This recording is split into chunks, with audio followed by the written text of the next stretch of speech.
I want to take this opportunity to welcome everybody to Building Citizen Buy-in. My name is Dina Diorio, and I'm the County Manager for Mecklenburg County, North Carolina. The largest city that we have in our county is Charlotte. We're pleased that you've selected this workshop, and we look forward to the insight and information from our presenters, as well as your comments, questions, and concerns. The NACo staff liaison for this workshop is Andrew Hartzick, who's in the back. He's waving his hand. If you have any questions or concerns or need to follow up on anything, he will be available after the session for you to follow up with. And of course, as always, for every session, we have a few housekeeping rules. First, we ask that you turn the sound off your cell phones and your other devices. If you receive a call that you must take during the session, we ask that you take it outside. The session is being recorded, audio. And it will be available after the conference on the NACo website. And we will ask that you hold all your audience questions for the panel until the end.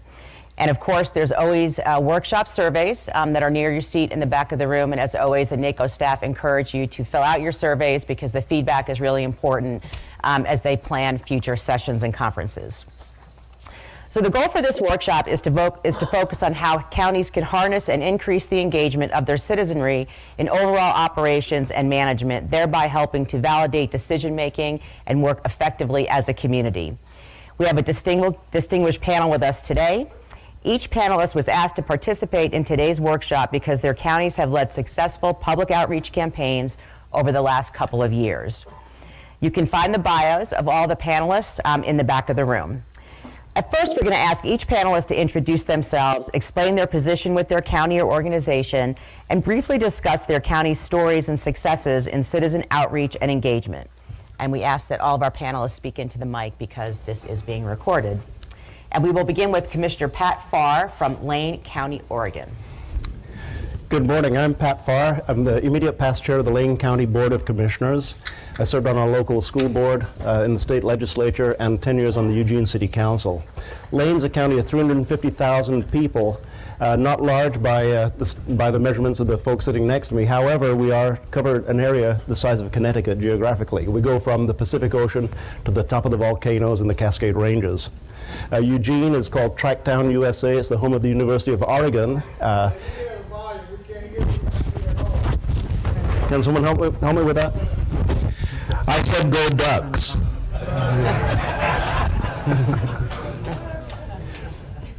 How's that? So Lane County has 350,000 people. It's the size of Connecticut geographically. It goes from the Pacific Ocean to the top of the Cascade volcanoes. So it's a large area to cover whenever you're asking people to support. Eugene is the home of the University of Oregon, Hayward Field. NACo was founded there. We've hosted 6 Olympic trials, numerous national championships in track and field. Now, I'm going to talk a little bit about citizen buy-in in a county that lost faith in government. Not unlike most jurisdictions across the nation, people did not trust their government in Lane County. In the wake of what many people considered we were breaking promises, we lacked transparency, revenue had been reduced because we rely on timber dollars in the West, in Lane County, and our general fund dollars have been reduced by about 80%. Our Sheriff's Department and Public Safety is funded entirely almost from our general fund dollars. Therefore, our Sheriff's Department had substantially lost its ability to provide services to the people in a county the size of Connecticut. Now picture this, we had 1 deputy on duty at any one point in time for the entire county, 100 miles from coast to Cascades. And beyond that, we had to reduce our jail beds by more than 50%, which made us the lowest ratio of jail beds to citizen population in all western counties. We had a situation where police officers would arrest an offender, bring them in for bucking, and before they were completed with the paperwork, the offender was released out of the back door, was matrixed out of the back door. Quite often, they'd step down the street and reoffend. People were alarmed, people were shocked, and people were unsafe. So county government at the time was at an all-time low, and people didn't trust us, and that made it even worse. So what better time to ask for a really huge revenue levy? So we did. That was really our only option at the point in time. Very few people gave us any chance of even remotely, any remote chance of passing the levy. However, because we had the last 5 times the county had tried for a public safety levy, it had failed miserably, gained less than 30% of the vote in most of the ballots. But we did, and here's the good news: we passed it with a 60% yes vote. How did we do that? Well, in the ballot language, we promised a minimum of 225 jail beds. That's about a 100% increase in jail beds, and without reducing funding from the general fund for other services. We also promised counseling and secure treatment for youth offenders. We'd never offered that before. And most significantly, the money would be placed into a separate revenue fund that would be audited annually, and a public report made to the Board of County Commissioners, to the sheriff, and to the public as to how we were spending the money in the levy. The tax would sunset after 5 years without renewing. It would go away, and then we made the promises, and we made them very boldly. We followed up the promises with a very strong public outreach. Now, bear in mind, this was 6 years ago, with a strong public outreach, and which involved a lot of telephone calls. We did research ahead of time using a survey company, found the sheriff was pretty popular, the county commissioners weren't. So did we make the phone calls? No, the sheriff made the phone calls, and his affiliates made the phone calls, and people turned out in large numbers and voted with more than 60% yes. Now, the result was overwhelming, but we still had a 5-year sunset on it, so we had to make certain that we performed, make certain we built the trust back up. We did it. We performed the audits. The audits came out not only clean, but we exceeded the promises in the audit. And most significantly, what really built trust is about 2 years into the levy, we determined that we were levying too much money, so we reduced the amount. Ever heard of that before? Well, people were pretty amazed, and consequently, last year, we went out a year early for the ballot measure, to renew the levy. We went out 1 year early with basically the same promises on the ballot, in the ballot language, and whereas we got 60% of the vote the previous time, we got a 72% yes vote the second time. How did we do it? We made big promises, we kept the promises, and the audits confirmed that. Thank you, Commissioner Farr. And now I'd like to introduce Mayor Catherine E. Pugh of Baltimore City, Maryland. Thank you. First, let me say thank you for joining us at this workshop. I have been in office now about 14 months, and I ran on the promise that I would make government more transparent and more accountable. It was a time in Baltimore where violence is rising. We had experienced, which many of you got to see on television, the Freddie Gray situation. And so many people in our communities felt very unsafe. And one of the things that I realized as a state senator, I was a state senator at the time and represented a portion of the area where Freddie Gray's situation took place, is that what we were seeing on television, at least what you all were seeing on TV, is what I call a microcosm of urban America.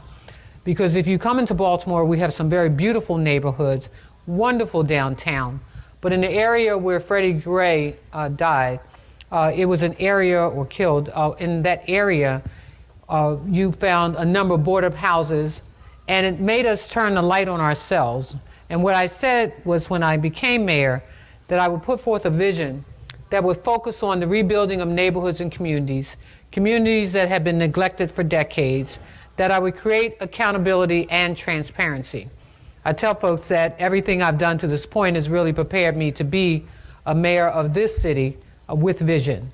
Having served in the state Senate for a decade, becoming the only African-American woman to become the majority leader of the Senate, and having passed more legislation in a 4-year period than any other legislator. I'd also run a number of businesses. I was a special editor to the Baltimore Sun, owned my own newspaper, ran 9 radio stations, 2 television stations, dean and director of Strayer Business College, a former professor, and a banker. So with a master's degree in business, I tell folks that I look at my city from a business perspective in terms of what are their needs and how do I bring about the change that the citizens of our city deserved.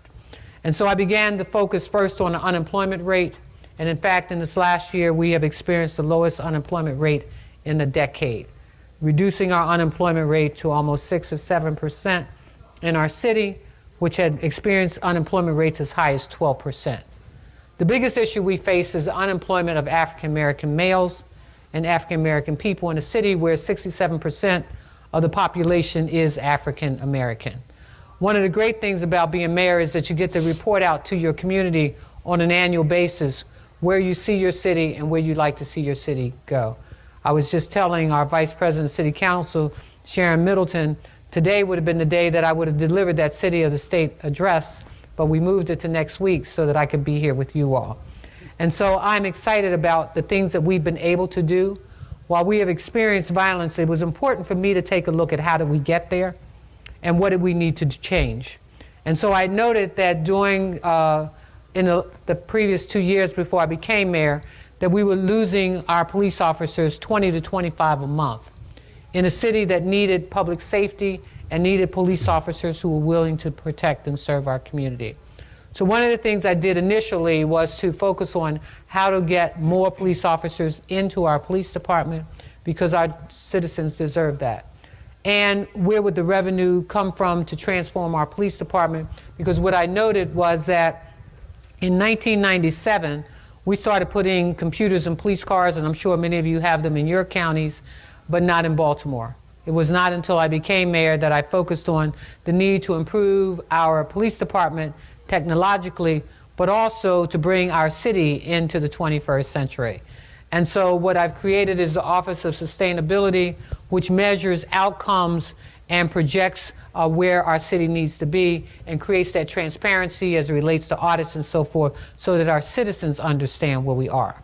Like most urban cities in this country, we are gripped with the issues around drug addiction. And so our governor has declared the state of Maryland, as many governors and the President of the United States has even said, that this is a tremendous problem facing our nation. Because this is the kind of problem that grips young people in your community and the families in your community. So while we're focusing on rebuilding neighborhoods and communities, we're also focused on how we transform the problems facing the people in our city, whether it is homelessness or unemployment.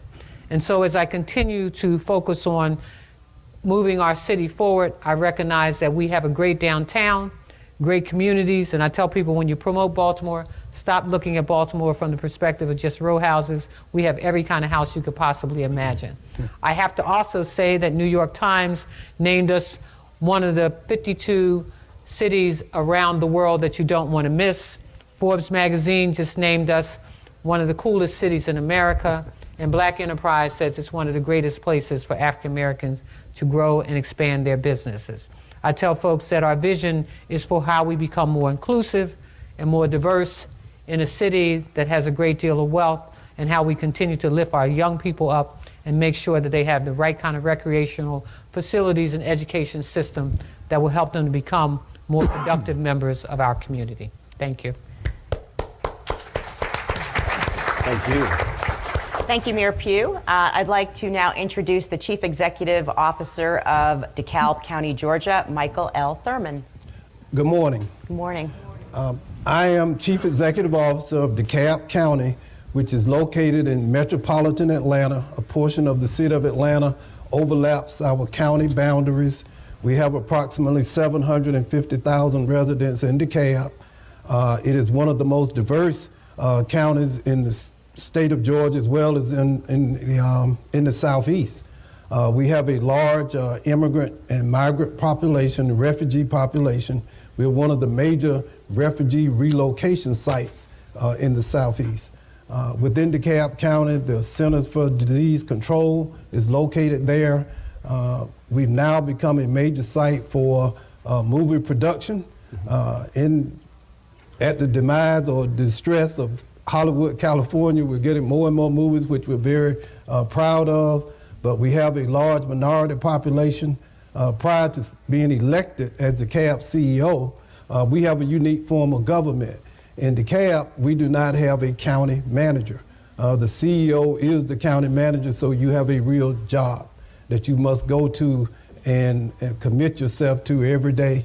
Prior to becoming DeKalb CEO, I was the superintendent of the DeKalb County School District, 102,000 students. We had the third largest school district in the state of Georgia. I served in the Georgia House of Representatives. I was elected as the state labor commissioner for the state of Georgia. and I also served as Director of Department of Family and Children's Services.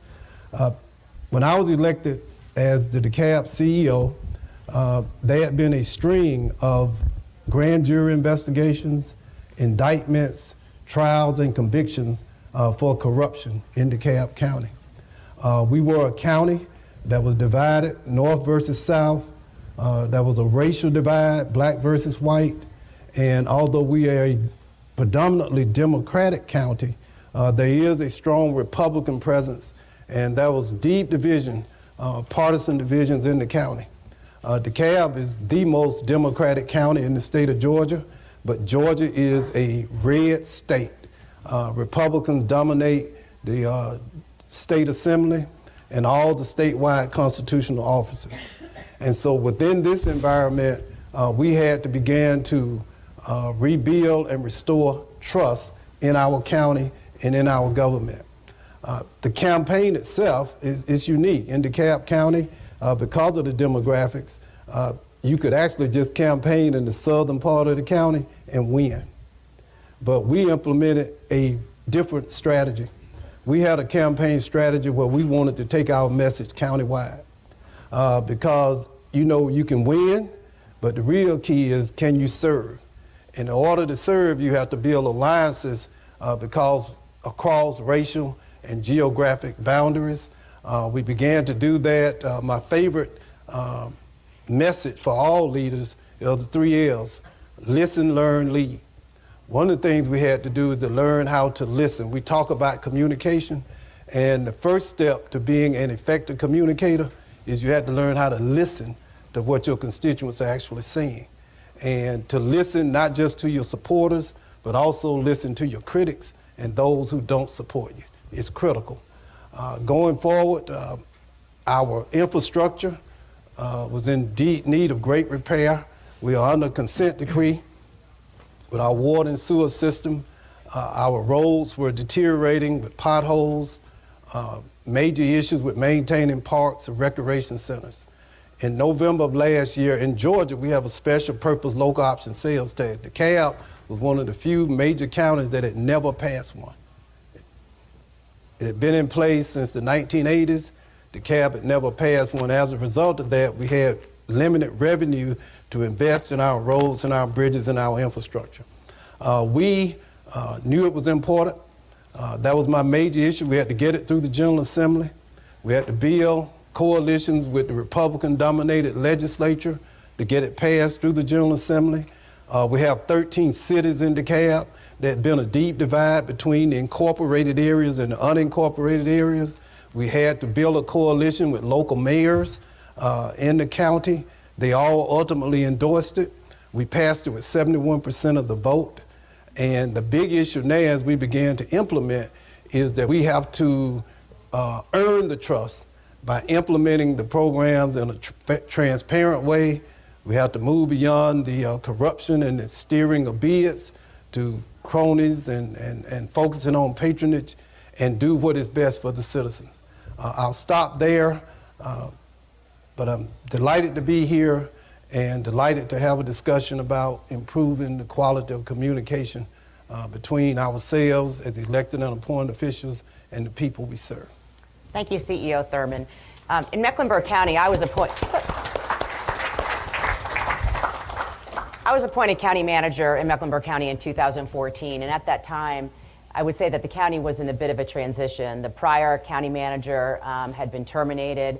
There was a lot of mistrust and distrust from the public around the county. We had had a failed property revaluation, so there was a lot of people in the county that were very angry and mistrustful of the county. There was also, the county had a reputation of being not transparent, not open to the public, not accountable to the public. So when I was appointed in 2014, that was really one of the major goals that I had, was to really change the perception of county government to our community.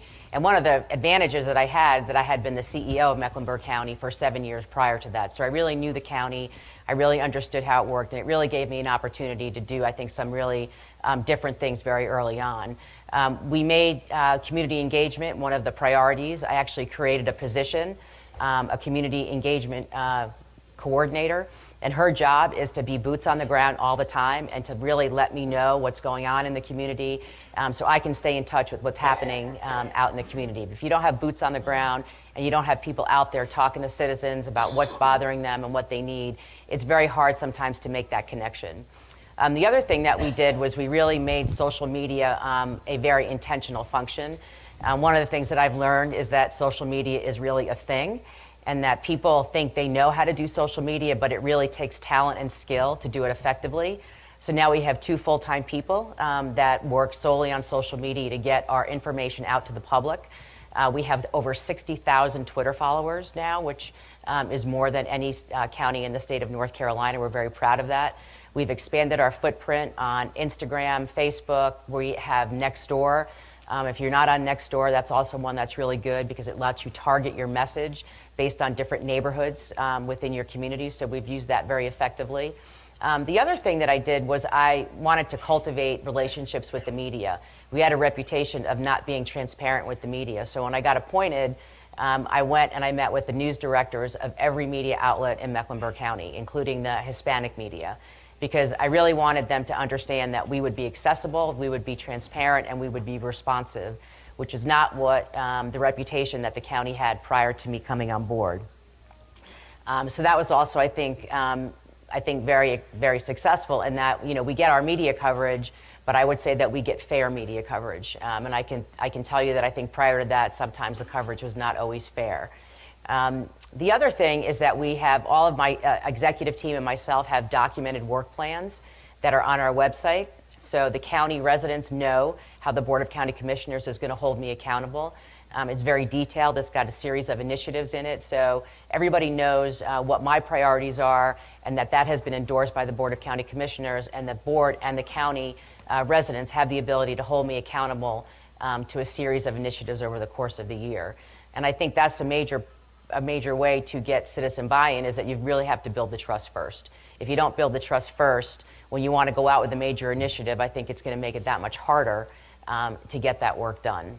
So that's what I've been focusing on since I became county manager in 2014. So now we're going to move on to the Q&A for the rest of the panel. And I'll start with Commissioner Farr.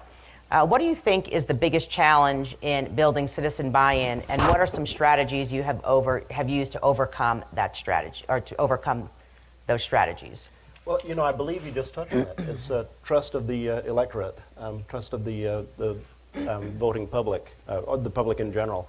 If you cannot generate the trust, then you're not going to get buy-in to whatever it is you ask them for.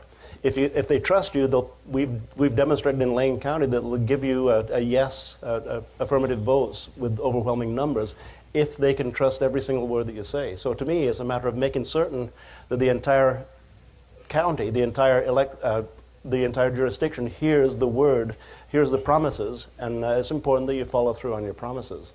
The way we did it in Lane County, and we continue to do it, is we do promise very clearly what we're going to deliver in terms of numbers, in terms of very measurable data. We measure the data, we report the measurement, and we have the measurements audited, and then consequently, the people come back with a great deal of trust. And I'm confident that if we asked for the moon and 1 star, we'd probably get it today, because they believe that we're going to do exactly what we say. So I'm very confident that using, as you have done, social media, but also face-to-face contact. I believe that there's nothing that exceeds face-to-face contact. If your sheriff is trusted, if your mayor is trusted, let the sheriff or the mayor be the face of the county, be the face of the city. And that way, when you're asking people for things, they don't just see a number, they don't just hear what they're going to pay, they see the face they trust. And I've listened to the presentation up here. Everybody seems to be saying the same thing: trust me, and I will deliver. And if you do that, then people will deliver. If I may take 1 second, I am wearing this purple ribbon today in commemoration of a teen who committed suicide in Lane County last week, a cluster of teen suicides across the nation. I'll be talking to Senator Jeff Merkley about federal legislation on this later today. It's important. Social media plays a large part in the bullying that goes out to teens, particularly young female students in high school. So sorry for that plug, but I know everybody has to be thinking about that. That's terrific. Thank you. Mayor Pugh. Yes, so I really think it's important to communicate. One of the things that we're very big on social media. In fact, one of my social media persons is here because we report out everything that we do, wherever we're going. We share it with the public. But we also have our own television station, so we publicize everything there as well. The other thing that we do, I think, quite well is that every week, every Wednesday, I do an open press conference. And that press conference is televised on our local station, and all of the media gets to ask whatever questions they so desire. And unscripted, I always answer whatever is asked. The other thing that I did very early on in my administration, because I realized that I was coming in at a time where people really didn't trust government, I did what I called a call to action. And I invited the public to come in and help us solve the problems that we were facing.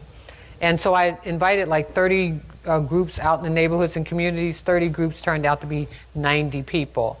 And today, still at the table, twice a month, they come into City Hall and they meet with me. Groups from individuals who are engaged with young people who clean up the neighborhoods, to an organization called No Boundaries Coalition, to Erica Bridgeforth and the Ceasefire Group. And so these various groups come into City Hall twice a month, and we talk about the problems the city is facing and how they can be engaged and how they can also encourage others to be engaged. And the other thing that came out of that group meeting was we created what we call community listening tours. And we had a mediation group who actually said, in order to go out into the community, you really need to know how to talk to people. So there was a mediation group that actually did a 3-hour training. And I always tell folks, if the mayor can take the 3-hour training, everybody can take the 3-hour training. So it's amazing, like you said, it's nothing like you going out and talking directly to the community. And so we would do what we call listening tours, and we'd probably hit about 300 to 500 doors on a weekend and knocking on the door, and I would actually participate. And we had our little community survey, but I said to the folks who were engaged, I said, you really have to talk to people in a conversational manner. And so I memorized the survey so that I could get the answers to the questions that I wanted. And we had someone who documented everything that was shared. And what we did was we would compile those surveys at the end of our listening tour and come back with whatever the community decided that they wanted. Everything from expungement of records to expansion of recreational facilities, hours for children to interact, to jobs creation and unemployment and training. So I also created a mobile unit that goes out with us, so when we come back to the neighborhood, we bring back those services. So we may bring our jobs mobile unit there. We bring the expungement services there. So what we're trying to show is that we live up to the commitment that we won, we'll be back, and more importantly, that we heard you. Similar to the 3 things that you said, we heard what you said, and we're bringing back to you the services that you requested. I find that kind of engagement, and I've done the same thing that you've done, engaged all of the hospitals in our city to talk about health services and mental health services for our communities, engaged all of the television stations to the point now where there's Good News Baltimore. Stations have adopted that to do. Our newspapers, I tell you, it was really difficult. When you're that open to the public, and especially to the press, you know, people have things that they want to say, or I always tell people, look at me directly. Don't call me up on the phone and ask me questions, because I don't want you editorializing my comments. I'm always available every Wednesday. So if you have something to ask me, make sure that you ask me. But I don't engage in conversations on the telephone. It's always a direct conversation with the press and the media. And social media, of course, is a very big thing for all of us. And I'm sure if we don't have that kind of media training, I'd advise you to do so.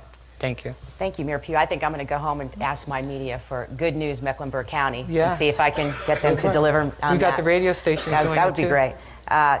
CEO Thurman, would you like to respond to that question? Yes, and the mayor and the commissioner all laid out a clear, I think, agenda for success. I'll speak more broadly. Do a baseline assessment. Take a long look in the mirror at your local jurisdiction and honestly assess the quality of the communication you have with the citizens you've obligated yourself to serve. Start there. And if as my two panelists have laid out and myself, if you find yourself in a low credibility environment, that is, be honest and accept the fact that there is not a tremendous amount of trust between the elected and appointed officials and the people in the jurisdiction. Be honest about it. Take the look in the mirror and recognize that when you're operating in a low credibility environment, you are obligated to communicate, communicate, communicate. You have to over-communicate. One press release is not going to get it done. I'm just telling you. Because human nature is this. If a person does not trust you, then even good information, they will by default filter it out. We found that with the DeKalb County government, even the good things we are doing, if people assume that you are a crook and you're corrupt, they're going to filter out any information that undermines that perception. So you have to, on a day-by-day, hour-by-hour, minute-by-minute proposition, to fight to get through the noise. Secondly, and I want to go back to this, and this was really during my service as superintendent, we were having issues. We have 26% of our students came from homes where English was spoken as a second language. And many of you all have similar jurisdictions, right? We have a growing Hispanic, Latino, and Asian populations. The big challenge we were having in our 140 schools was that we were not getting the parental engagement and support we needed. So for years, we had cussed and fussed at these parents, right? But I did some research and realized that 2 years before I came, the district had fired all of its interpreters, right? So what we had to do was recognize that if you're going to send an invitation and if you only send it in English, yeah, a third of the people who would benefit from it are not receiving it. So then the question, well, they should just learn to speak English, right? Wrong. Wrong. Am I right? Wrong. Totally wrong. And so what we did was, of course, we translated, and at school board meeting, we had interpreters there. Meetings were overflowing. Once you accept the obligation, and that's just not about language, it's also about culture, it's about race, and it's about partisanship. We must recognize that if you're a Democrat, I'm not just speaking to Democrats. If you're a conservative, I'm not just speaking to Republicans. And if you speak in politic jargon, people ain't gonna know what the heck you're talking about anyway. We have to translate it into language that is not jargonistic, not bureaucratic, so that even when it's communicated, people can understand what we're talking about. So those are just three things on top of what the other panelists said. The responsibility rests on whom? Us. Mm-hmm. Now that's hard, isn't it? No. No? We took the job. You say it again, Mayor? No, we took the job. You took the job. And you took the job to represent the people who even voted against you.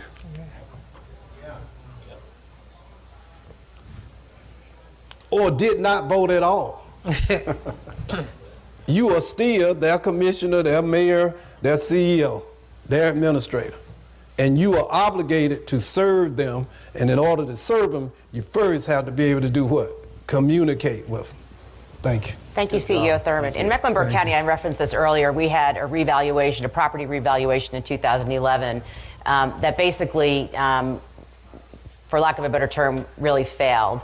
Residents were outraged at the increase in their values, and the biggest feedback that we got from residents is they didn't have an opportunity to be heard. They were appealing their assessments, but they weren't making any progress, and we were not revising their assessments based on the feedback that we were given. So ultimately, we had to do the revaluation over. It cost us several $1,000,000 to do that, and we ended up giving back $100 million in refunds because the values that we had set were too high. In North Carolina, we have to do property revaluation every 8 years, and so we did it in 2011, and now we're doing it again in 2019. So this is the first revaluation that we will have done after the one where we had all of our problems. And so making sure we get this right is a major priority. And so one of the things that we are doing is that we are having our assessor do 100 community meetings between now and the end of the calendar year. We want him out there talking about process, talking about the changes that we've made, all the new technology that we've implemented that will allow residents to really analyze their assessments and do some of the analysis on their own. I'm really making sure that the community understands that this revaluation is going to be very different from the last revaluation. And the way we're doing that is making sure that he gets out there every opportunity he gets. He's done 40 of the 100, so we've got 60 to go, but our commitment is to get him out there and to do 100 community meetings between now and the end of the calendar year.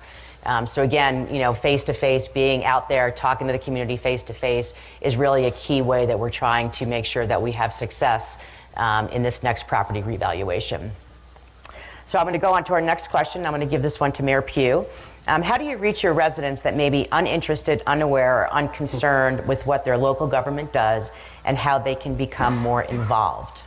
Well, I think part of what we've already mentioned, and that certainly is social media, but what we do is go directly to the community, and we have listening tours, and we knock on people's doors. But I think that you have to touch people where they are, and I believe, as my colleague said, that you have to assess your community. You have to know where the weak points are. And one of the things that we've done is reconfigure government, because oftentimes when our employees think the government is 9 to 5, and it's not 9 to 5. So we've created different shifts around neighborhood engagement. We also have a neighborhood engagement office, so we try to meet people at the times they can. If you're doing it 9 to 5, it just doesn't work. Like sometimes we'll host a breakfast and it's 7:30 in the morning so that people can get to work. Or we're meeting with folks who are homeless. It's not 9 to 5 because it's hard to engage them because they may be on the corner trying to get food. Right. So we've got to engage them at 11 o'clock at night. Mm-hmm. And so we've created a homeless office where we're engaging people from 11 at night till 7 in the morning. The same thing I've said to my community engagement folks. I don't need to see you at 9 o'clock in the morning. Even if I do start at 4:30 and don't finish till midnight, I still don't need to see you at 9 a.m. in the morning, because if you're going to be out in the community, your community meetings are from 6 to 10 p.m. at night. So we've shifted city government so it works for the people in the communities and the neighborhoods. The same thing when we did our community survey, we looked at recreation centers and said, where are we lacking? And folks said, well, you know what? We need recreation centers on Friday nights to be open till 11 o'clock. We need them to be open on Saturday nights at midnight. We also changed the policy. Oftentimes, you know, if the schools are closed for snow, we forget that there's a number of young people who are homeless or depend on that meal. So what we do is we created this new policy. So when schools close, recreation centers are open, because we want to accommodate the parents who, A, have to go to work, or B, the children who need the food that they depend on a regular basis. So what we've tried to do is reconfigure government in such a way that it meets the needs of the people at the times that they are in need, whether it's 6 o'clock in the morning or it's at midnight or 2 o'clock in the morning. We've got to be able to meet folks where they are. I was talking with my newly appointed police chief, and we created this, we call it call to action. We're one of 32 cities around the world, of Bloomberg City, and we're always encouraged to think out of the box. And so while we were experiencing a violence uptick in our city, I said, what would it be like if I were to bring all the department heads in with the commanders of our police department? We started this November the 1st, and it's really interesting to see agencies interact with each other, and because they're part of your constituency as well. And what we've experienced since November, December, January, February is a downtick in violence, 30% in every single category in the city. And what I've heard from those employees who are our citizens, I had one employee say, you know, I was getting ready to retire, but I'll be here another 10 years as long as you're here, because I've never seen this kind of interaction. But what our police commissioner did when a person experienced some violence in a neighborhood was say to, we call it the Violence Reduction Initiative, is let's go outside of this meeting. Let's go to the community. And we went to the community, and the people were so excited that we were there, because they said it shows that you care. So what we do now, and what we're planning to do now, besides our walks in the neighborhoods, which happen on Fridays and Saturdays, is we're blocking off streets, having conversations, bringing services to people so that we can talk directly to the individuals in our community. My EPU always gets a little nervous sometimes because I have a tendency, when I tell people I don't go home by way of the expressway, I ride through the neighborhoods. I'll get out of the truck. I want to talk to the people. And we stand on corners and hear from them what their needs are. So that kind of community engagement and conversation and reconfiguring government so it meets the needs of the people, not 9 to 5, but 24/7 like your city's operating is important. Thank you. CEO Thurman? I was so transfixed by the mayor. Well, I think what we really, and I've heard it, and I'm so impressed by what's taking place is the communication, she alluded to it, the mayor alluded to it, the interdepartmental communication can increase efficiencies of your government. One of the biggest problems we face as leaders are these silos and fiefdoms and queendoms that dominate the day-to-day operations of local government, that leads to inefficiency and ineffectiveness. One of the things we've done, similar to what the mayor is, and Madam Administrator,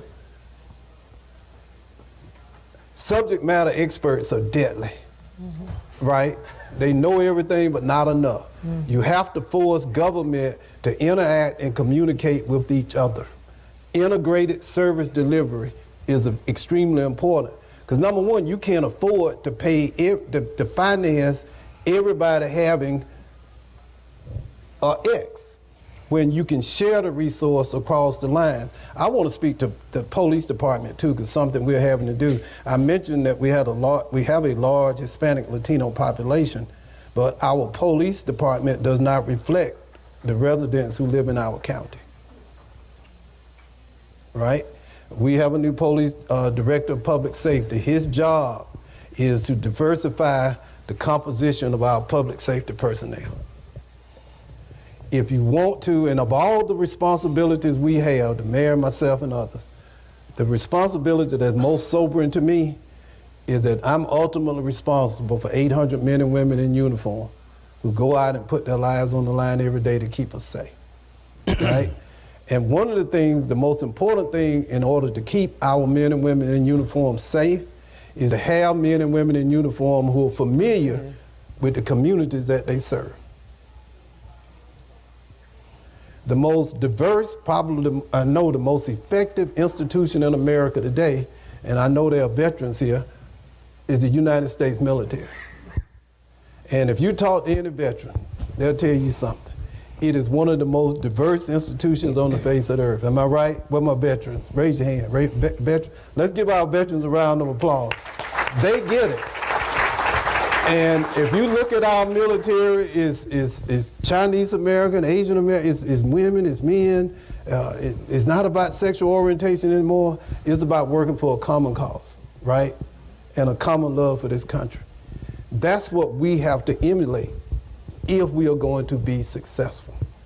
A diverse, highly qualified workforce that looks like the taxpayers who pay our salaries. I just wanted to add one thing, because you talk about efficiency and effectiveness. Before we put that initiative together, the response to the police department and some of the problems throughout the city was 14 to 17 days. The response now, 1.5. 1.5. Because they get to face each other and directly interact with each other. That's amazing. Thank you. And in fact, Harvard is looking at that as a case study for other cities to examine. Great. Yeah. Commissioner Farr, would you like to respond? I would. You know, Lane County is a rural county. Now, we do have a metropolitan area that's about 250,000. Sounds tiny to you all, but that's our metropolitan area. But once again, we have cities that are 100 miles apart. So it becomes very difficult to engage with people on a regular basis. And as the mayor said, you need to go to people where they are, where they want to be, and at what time they want to see you, and at what time they can see you. But significantly, you also have to talk about the things they want to listen to and want to talk about. If you talk to them about numbers and blur their eyes with data, they won't come back and see you again. So you have to really get right into their neighborhood and right into their issues, and therefore you need to know what it is that are the issues. Makes it very easy to engage in a conversation, whether you're in the city of Florence on the coast, which is 5,000 people, or the city of Oak Ridge, which is high in the mountains with 3,000 people. You need to know what it is that they want to hear about and talk to them on their terms at their time. We meet on Tuesdays at 9 a.m. All day long on Tuesday. People complain, I work from 9 a.m. to 5 p.m. on Tuesdays. How am I going to talk to y'all? And no matter what time we meet, people are going to have that same argument that if you meet on Monday evening, well, I put my kids to bed on Monday evening. There's always going to be an issue, so you have to get out and you have to go meet them and engage in the things that they want to talk about. But significantly, you also have to be able to engage in the things that you need to talk about in ways that they will listen to what you're talking about. I'll point out, recently we had we joined the Michelle Obama's challenge to house homeless veterans. Lane County engaged in that, and we had a goal of housing 365 homeless veterans in 1 year. People didn't even know we had a homelessness problem in Lane County. And that was the magnitude of the issue, that when we went to talk to people, their eyes would once again blur over. Homelessness, I don't know anything about homelessness. We all have a home. But then when they found out that veterans were homeless, when we began talking in terms that they understood about the young men and women, and sometimes old men and women who had served our nation in the services, they engaged. So our goal of housing 365 veterans, in 1 year, we blew it away. We housed 404 homeless veterans in that 1 year because everybody got involved at every level, because we talked in terms that they understood at the times they wanted to talk and in the places they wanted to talk. So thank you. You guys are doing it exactly the way we do it, but you guys have a dense urban cluster. We have a large rural county that takes a few more miles. I grew up in the rural area, so I appreciate that. Can I mention one other thing? Learn how to say, I'm sorry. Yep. Learn how to apologize, because you're going to get it wrong, right? There'll be days when the garbage truck doesn't show up on time, right?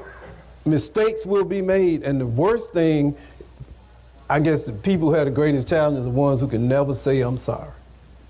And learn how to say it publicly and purposefully with meaning. And you know what about the public? They'll give you a second chance. It's only when you go into denial and you take it personal that's when the problems begin to fester and metastasize in government. Learn, and that's hard to do, isn't it, Madam Administrator? Absolutely. Have you ever had to say you're sorry? I have. Give us an example. I'm asking questions now.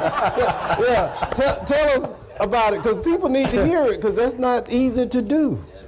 Well, I think, let me say this. I talked about the property revaluation, and what you said about denial is very, very critical, because the previous county manager would not take responsibility for the fact that the revaluation did not go well. And had he done that, and had he done it a little bit differently, he'd probably, I may not be county manager today, let me put it that way. I think it might have played out very differently for him. But I do think we've had issues with our health department in terms of how we've communicated that out to the public. You know, I had to take responsibility for not communicating it as effectively as I should have or I could have. Clearly, lesson learned for me. But, you know, I'm very sensitive to those kinds of issues. And I think one of the things that we've heard here today is meeting people where they are. And we're certainly doing that in Mecklenburg County. We're creating a series of community resource centers where we're taking our human services and putting them in locations throughout the community, so that individuals don't have to go to numerous places to tell their story multiple times in order to access services. We want to make it easy for people to access services, and what that shows them is that you have respect for them. And if you have respect for them, then I think they'll engage a little bit more, maybe more, period. The other thing I will say is that if we're having trouble getting a message out about something we're doing, we use surrogates. So we will ask the faith community to go and to talk at their to their parishioners about issues that the county is working on. Because I will tell you, in North Carolina or Mecklenburg County, that individuals and citizens trust their pastor more than anybody else. And if their pastor says it's true, then it's true. So using surrogates has been really effective. The other thing is we try to go places where you wouldn't ordinarily see people. We go to homeowners associations meetings, other neighborhood meetings, that are about other issues. But if we go there and talk about those things, we can get our message out about what we're doing and get feedback about things that normally we wouldn't otherwise get because they're not in places where we would normally see them. So I think you have to be creative about where you go to find people who are not interested and find ways that you can engage them that way as well. We do have one more question, and I'm going to ask CEO Thurman to do this one. Citizen involvement is important of all stages of a county's policy decisions. Why is it important to have citizen involvement and oversight at all stages? And how does asking for feedback and accountability add to the legitimacy of county policies? The taxpayers finance all that we do. They're the stockholders. It's their investment. And it's not just the upper income taxpayers, it's every taxpayer. Because if it's a sales tax or an ad valorem tax or tag, they are the primary investors in the job that we do. We owe that to them. It is our obligation, it's our fiduciary responsibility to make sure that they are informed, that they have access to the data, and that we are carrying out our jobs in the highest responsible, most responsible way. And kind of alluding to the question I asked you, if I can tie it into this, my moment was a 6 million gallon raw sewage spill. Oh, that's not good. And if you never just witnessed a 6 million gallon raw sewage spill, you ought to go out someday. It elevates the mind, you know. It really does. All the senses. Yeah, all the senses, the smell and just the sights and the people we hired who was cleaning it up. I walked out one day and he was eating a chicken salad sandwich at the spill. And I said, well, how do you do this in the midst of all these smells and sights? He said, well, it smelled like money to me because y'all paying me to clean it up. But the point is, we have to be honest, admit your mistakes, and respect people. One of the things in being in positions of power is that sometimes we lose respect for the common people that we serve. They can be very obnoxious and unforgiving and uninformed. They can harass you and your family, right? And they can go on the internet and say some of the most god-awful things in the world, or as bloggers, but you still responsible. They're your constituent. And you owe them the responsibility, if not to agree, but at a minimum to respect who they are and what their beliefs are, whether they're right or wrong. Thank you. Commissioner Farr. Thank you. Wow, that was illustrative. Thank you. I cannot top that. No, you don't want to ever top that. I'll tell you, you don't want to ever top. You know, in Oregon, certain elements of citizen involvement are statutory. In land use decisions, we have to have a citizen involvement committee by law. Now, how you do it makes all the difference in the world. You can say you do it and maybe half-heartedly do it. But in fact, I'll give you a couple of examples in Lane County, just two committees that we have, two citizen involvement committees. A couple of years ago, we created the office of performance evaluator in Lane County. Not internal auditor, excuse me, performance auditor, not internal auditor, but performance auditor. The job of that office is to evaluate the different departments of the county and determine how we can better use our resources and better serve the people that we're serving, and more closely stick to our strategic plan. And so that committee is made up of citizens and two elected officials, the sheriff and me. But mostly it's the citizens that participate in the evaluation and the auditing of the different departments of the county and provide feedback directly to the county administrator, who presents plans to the Board of Commissioners for approval. It works. It has worked, and the auditor came up with the #1 issue in Lane County was behavioral health. And so consequently, it allowed us to change our strategic plan based upon the input from the Citizen Committee to make certain we're focusing on behavioral health.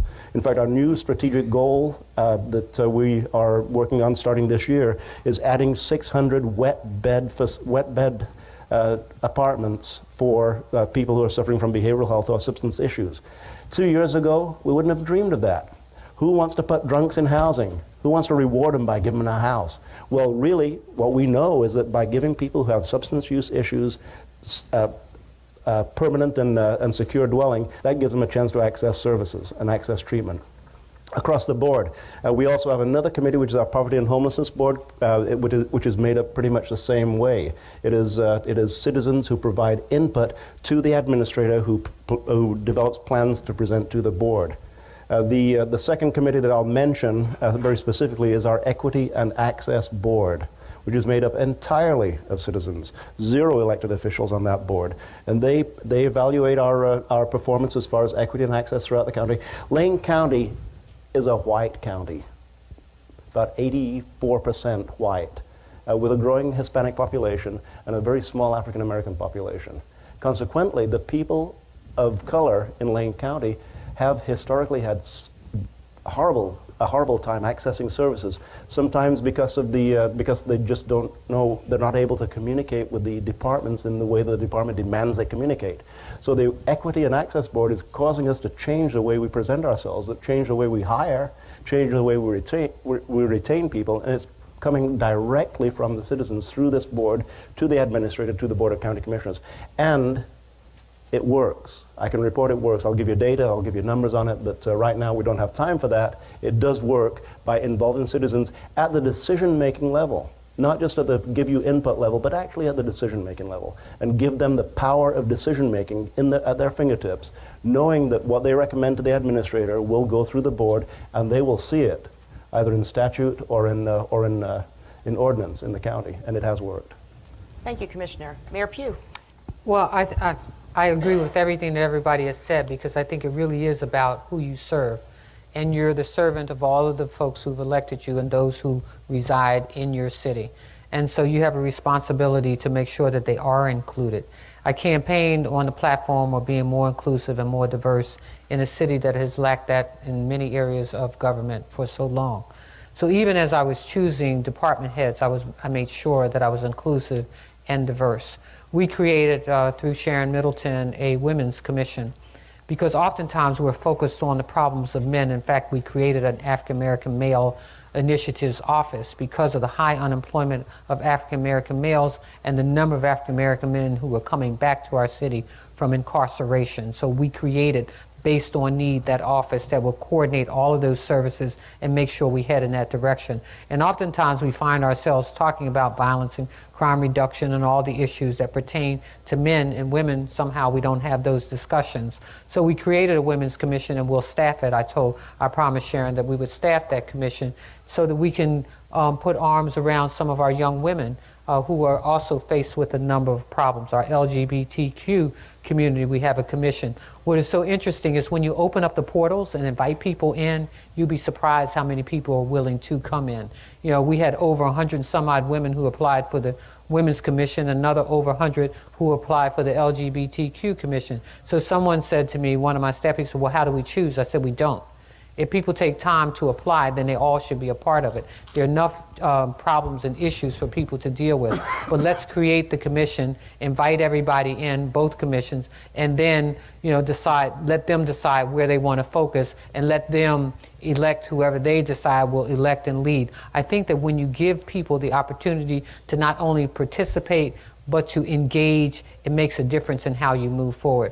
I was also thinking of opportunities, well, I guess we can call them opportunities, or when you had to apologize to the community. And I never forget when I first was elected, probably about 30 to 40 days into being elected, that 65 people to demonstrate that homelessness was a major issue in our city, had tents put in front of City Hall.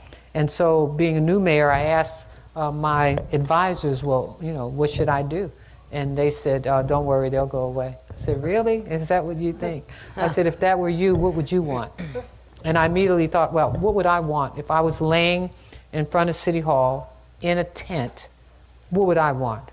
And so I decided to go out and invite people to come in and apologize to them that they had to be out there, that we should take homelessness very seriously in our city. And we do this fundraiser every year, the Journey Home, and I said to the people, when do they get home? And so we began to look at what do we need to do for these folks. And this is something that I really want America to understand, that our shelter systems don't work. And the reason they don't work is because we tied them to time. You have to get up at a certain time. You have to leave at a certain time. And so what I did was I went out, I invited about 6 people to come into City Hall and talk to me about their particular issue. And then what we decided was, and I said to them, you all can't lay in front of City Hall, but let's work together. Let's figure this out. So we took an old school and and I said we would provide transportation. We would take you over there, and you would have thought that these folks moved into a kingdom. 65 people. They actually had cots, and there was one transgender woman among the group who self-appointed herself the leader of this group of folks. So here they are in this building, and I want you to know they were there for 70 days. Not one incident. If you walked in there, you could eat off the floor. It was spick and span. They decided where they were going to eat. They set up their tables, and they ate every day there because we delivered the food. But you would have thought those cots that they were laying on were queen size or king size beds. So we came in. They governed themselves accordingly. We didn't set the curfews. They did.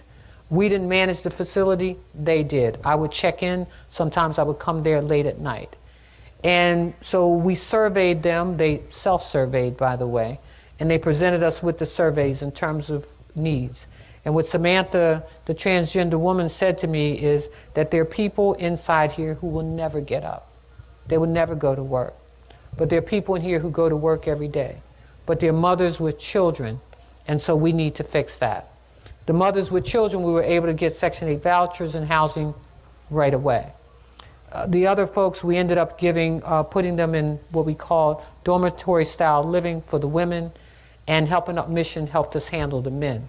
You would have thought, again, those last 3 days, I had to go there every night to convince them that this would be a better place for them to go. They shared tears, and as they said, they had become family. But I can tell you today, their lives are moving forward.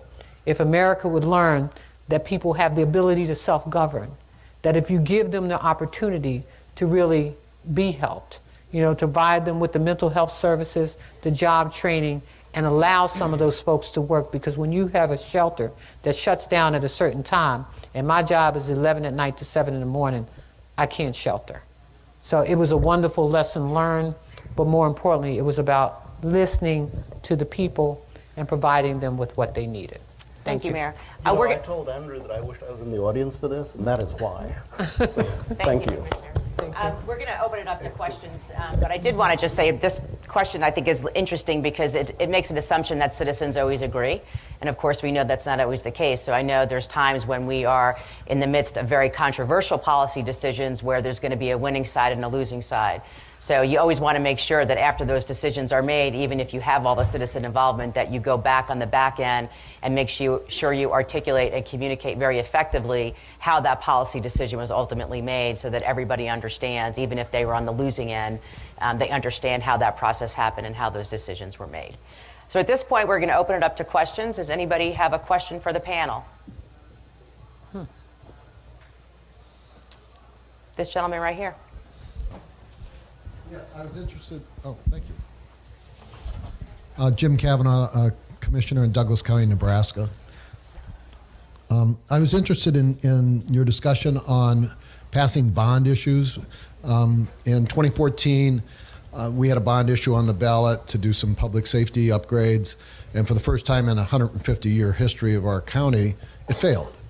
And so I kind of took it as my mission when I came on the board in 15 to repackage it and promote it. We expanded the bond issue. We increased it by about 1/3, and we formed a bond issue committee in the community, a broad spectrum of business and labor and public safety and citizens, and it passed in every precinct in the county.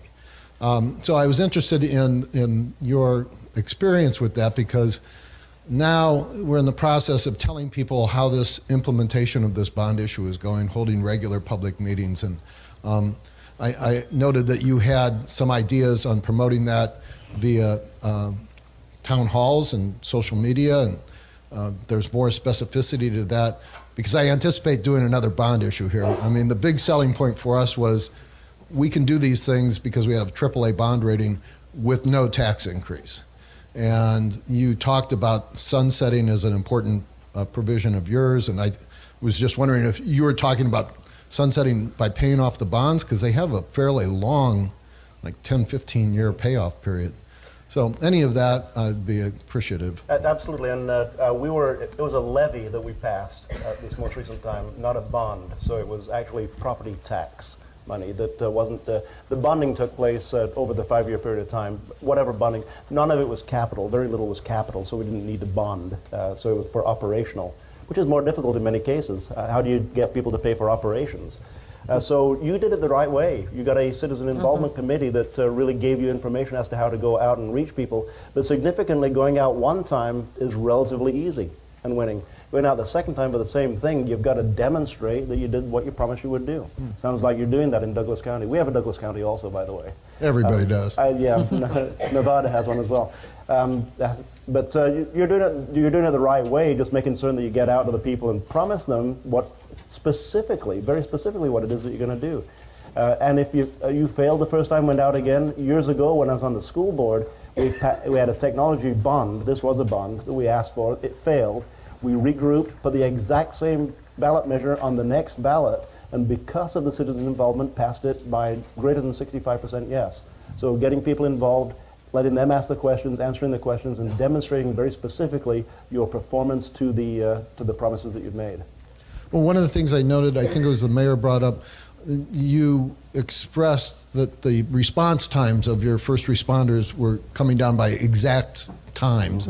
And we're doing a redo of our 911 center and alert systems for all the fire stations in the county. So I'd be interested in talking to you about how you did that, because that's a great selling point. We expressed the idea that this would save lives. And basically what we told people when we were doing it is, think about how long you could hold your breath. You don't want to hold it for any longer than you absolutely have to. Can I say something else on the bond issue? Because I've studied bonds for so long, them as ballot issues, how they're written. And I tell you, take a young person and have them read how it's written. Because I used to take young people, real young people, into the voting booth with me to vote for the bonds. And I would read it to them. It's like, no, no, no, no. And it's really how it's written. And so just pay very particular attention to how it's written in terms of its responsibility to the public. You know, even when you say police, public safety, or you're saying this is for health, or we're increasing our bonding capacity this go around for housing and economic development, but it's also for affordable housing. So if affordable housing becomes the lead tone of that bond bill, it makes a difference to the public when you're trying to, when you're making the decision to vote for it. You know, that's a great point, because one of the things that the difference between the 2014 bond and the 2016 bond was they let the bond council write the ballot language on the 2014 bond. And God bless them, but God bless them. Bond lawyers. And so jargon. We did, sit down. I'm just a poor country lawyer, but I tried to put it in layman's terms. Yes, plain English. The people's terms. Right. So that's important. Yeah. I think we have time for one more question. Thank you. I think this gentleman in the back had his hand up. Thank you very much. I'm Fleming Alamain, Forsyth County Commissioner. I was interested in the school that you were able to adopt to house the homeless.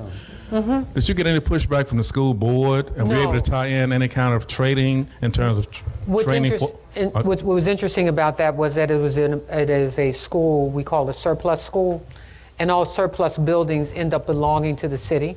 So we control the buildings. So we determine ultimately if the building is not going to be used for another school, it ultimately becomes the property of the city. And so we get to determine the usage of that particular building. What you have to do in that particular case though, in most cases you would have had to get buy-in from the community, which we didn't, by the way. And because of the way that they operated so quietly in the neighborhood, they didn't hang out, they didn't walk around the neighborhood, they were very contained, but that was their choice. But no, the city owns all surplus buildings come back to the city. Any job training opportunities for the former homeless people from the school? Oh yeah, absolutely. What we did was we have them working in various training programs like Civic Works, rebuilding housing. We also have them, working where they have capacity to work. Through Helping Up Mission, there's a whole training program. We have I can't even name all the training programs that are available to the city. So the same care that we would give to individuals in our city is the same care we give to the homeless community because they are part of our city. True. One more question up in the front. Hi, my name's Loretta Smith. I'm from Portland, Oregon. It's good to see you again, Mayor. I helped you out at the convention. Question, what is your homeless count in the city? Because we have a homeless count of 1,800 folks, but we know that there's probably closer to 4,000 to 5,000.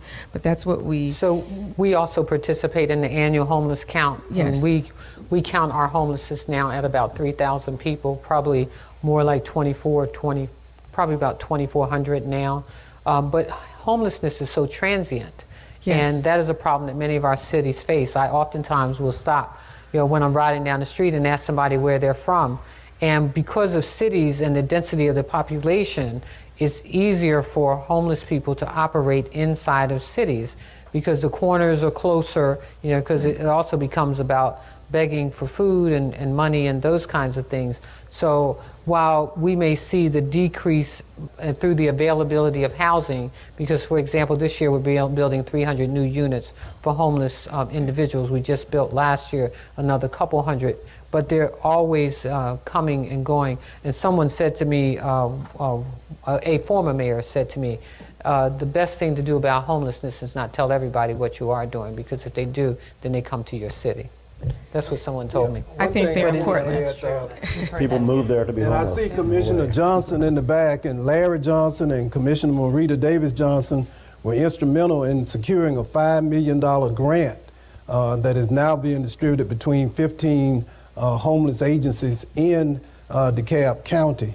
And once again, it's a collaboration because different organizations focus on different aspects of a problem, whether it's veterans or women, as the mayor talked about. So what ultimately you're going to have to seek to coordinate and collaborate with various agencies through different platforms.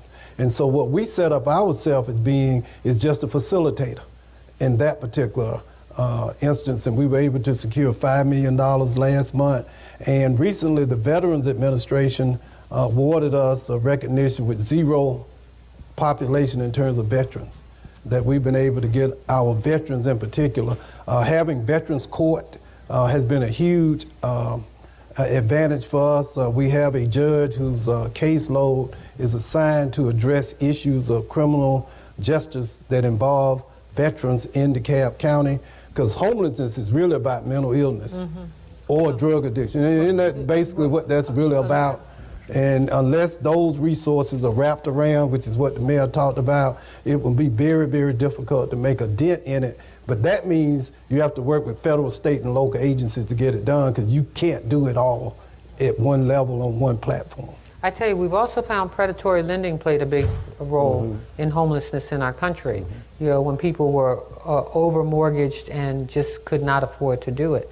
But you're absolutely right.